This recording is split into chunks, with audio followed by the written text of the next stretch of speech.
ನಮಸ್ಕಾರ. ದೇವರಾಜು ಶಿವಪುರ ಯೂಟ್ಯೂಬ್ ಚಾನಲ್ಗೆ ಸ್ವಾಗತ. ಈ ಒಂದು ವಿಡಿಯೋದಲ್ಲಿ ಸುತ್ತಳತೆ ಮತ್ತು ವಿಸ್ತೀರ್ಣ ಪಾಠದ ಪುಟ ಸಂಖ್ಯೆ 11ರಲ್ಲಿ ಬರ್ತಕ್ಕಂಥ ಟ್ಯಾನ್ ಗ್ರಾಮ್ಗೆ ಸಂಬಂಧಪಟ್ಟಂತ ಒಂದು ವಿಡಿಯೋ ಇದಾಗಿದೆ. ತಾವು ಗಮನಿಸ್ತಾ ಇರಬಹುದು. ನೀವು ಪಠ್ಯ ಪುಸ್ತಕವನ್ನು ಓಪನ್ ಮಾಡಿ ಇಟ್ಕೋಬೇಕಾಗತ್ತೆ. ಪುಟ ಸಂಖ್ಯೆ 11 ಒಂದನೇ ಪ್ರಶ್ನೆ, ಇಲ್ಲೊಂದು ಟ್ಯಾನ್ ಗ್ರಾಮ್ ಕೊಟ್ಟಿದ್ದಾರೆ ನೋಡಿ. ಟ್ಯಾನ್ ಗ್ರಾಮ್ ಕೊಟ್ಟಾನೆ. ಇದಕ್ಕೆ ಸಂಬಂಧಪಟ್ಟಂತ ಒಂದಷ್ಟು ಪ್ರಶ್ನೆಗಳನ್ನ ಕೇಳಲಾಗಿದೆ. ಒಂದೇ ವಿಸ್ತೀರ್ಣವನ್ನು ಹೊಂದಿರುವ ತುಣುಕುಗಳು ಯಾವುವು? ಎ ಮತ್ತು ಬಿ ತುಣುಕುಗಳು. ನೋಡಿ, ತಾವು ಗಮನಿಸ್ತಾ ಇದ್ದಾರೆ, ಚಿತ್ರವನ್ನು ನೋಡ್ಕೊಂತ ಹೋಗ್ಬೋದು. ಎ ಮತ್ತು ಬಿ ಇವು ಒಂದೇ ವಿಸ್ತೀರ್ಣವನ್ನು ಹೊಂದಿವೆ. ಜೊತೆಗೆ ಸಿ ಮತ್ತು ಇ ತುಣುಕುಗಳು. ಸಿ ಮತ್ತು ಇ ತುಣುಕುಗಳು. ನಂತರ ನೋಡಿ, ಡಿ, ಎಫ್, ಜಿ ತುಣುಕುಗಳು ಒಂದೇ ವಿಸ್ತೀರ್ಣವನ್ನ ಹೊಂದಿವೆ.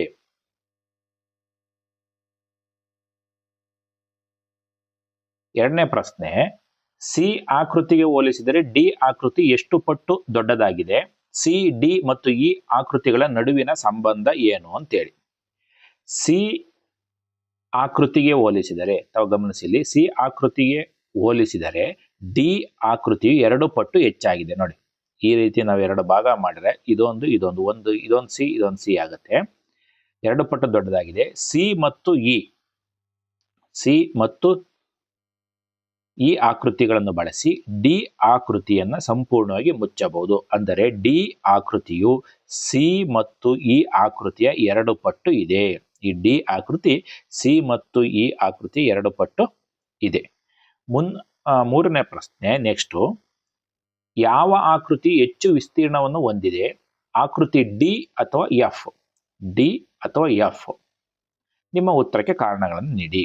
ನೋಡಿ, ಡಿ ಮತ್ತು ಎಫ್ ಆಕೃತಿಗಳ ವಿಸ್ತೀರ್ಣ. ಡಿ ಮತ್ತು ಎಫ್ ಆಕೃತಿಗಳು ಒಂದೇ ವಿಸ್ತೀರ್ಣವನ್ನು ಹೊಂದಿವೆ. 2 ಆಕೃತಿಗಳನ್ನು ಸಿ ಅಂತಹ 2 ಸಣ್ಣ ತ್ರಿಕೋನಗಳಿಂದ ಮುಚ್ಚಬಹುದು. ಈ ರೀತಿ ಭಾಗ ಮಾಡಿದರೆ ಈ ರೀತಿ. ಸೊ ಇವೆರಡು ಕೂಡ ಒಂದೇ, ಡಿ ಮತ್ತು ಎಫ್ ಒಂದೇ ವಿಸ್ತೀರ್ಣವನ್ನ ಹೊಂದಿದೆ. 4ನೇ ಪ್ರಶ್ನೆ, ಯಾವ ಆಕೃತಿ ಹೆಚ್ಚು ವಿಸ್ತೀರ್ಣವನ್ನು ಹೊಂದಿದೆ? ಆಕೃತಿ ಎಫ್ ಅಥವಾ ಆಕೃತಿ ಜಿ?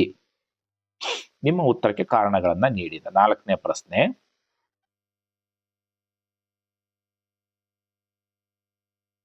ನೋಡಿ, ತಾವು ಗಮನಿಸಿ, ಎಫ್ ಮತ್ತು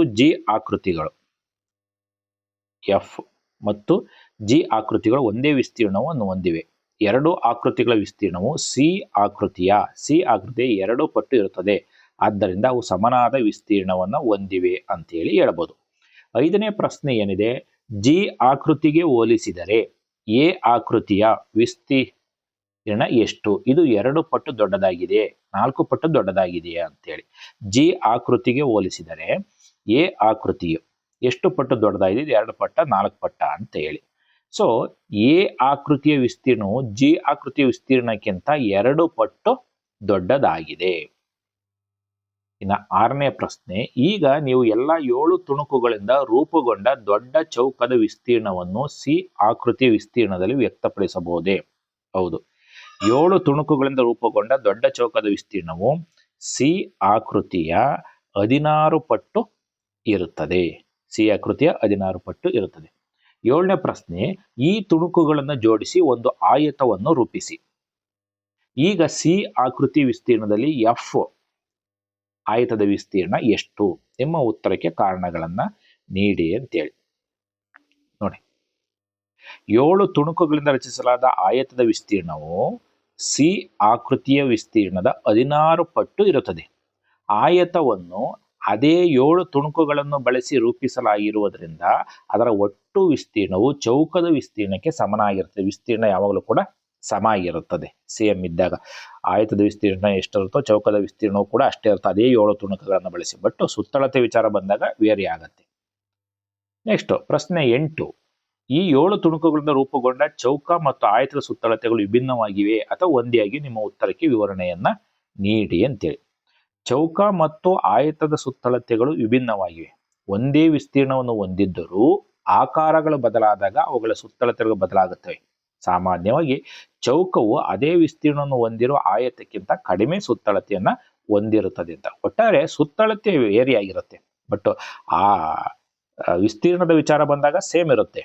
ಆದರೆ ಸುತ್ತಳತೆ ವಿಚಾರ ಬಂದಾಗ ಚೌಕ ಮತ್ತು ಆಯತದ ಸುತ್ತಳತೆಗಳು ಬೇರೆ ಬೇರೆ ಆಗುತ್ತೆ. ಯಾಕಂದ್ರೆ ಆಕಾರಗಳು ಬದಲಾದಾಗ ಆ ಸುತ್ತಳತೆನೂ ಕೂಡ ಬೇರೆ ಬೇರೆ ಆಗುತ್ತೆ. ನೀವು ಇದುವರೆಗೂ ಕೂಡ ದೇವರಾಜ ಶಿವಪುರ ಯೂಟ್ಯೂಬ್ ಚಾನಲ್ಗೆ ಸಬ್ಸ್ಕ್ರೈಬ್ ಆಗಿಲ್ಲ ಅಂದರೆ ಸಬ್ಸ್ಕ್ರೈಬ್ ಆಗಿ. ವಿಡಿಯೋ ಇಷ್ಟ ಆದರೆ ಲೈಕ್ ಮಾಡಿ, ಶೇರ್ ಮಾಡಿ. ಧನ್ಯವಾದಗಳು.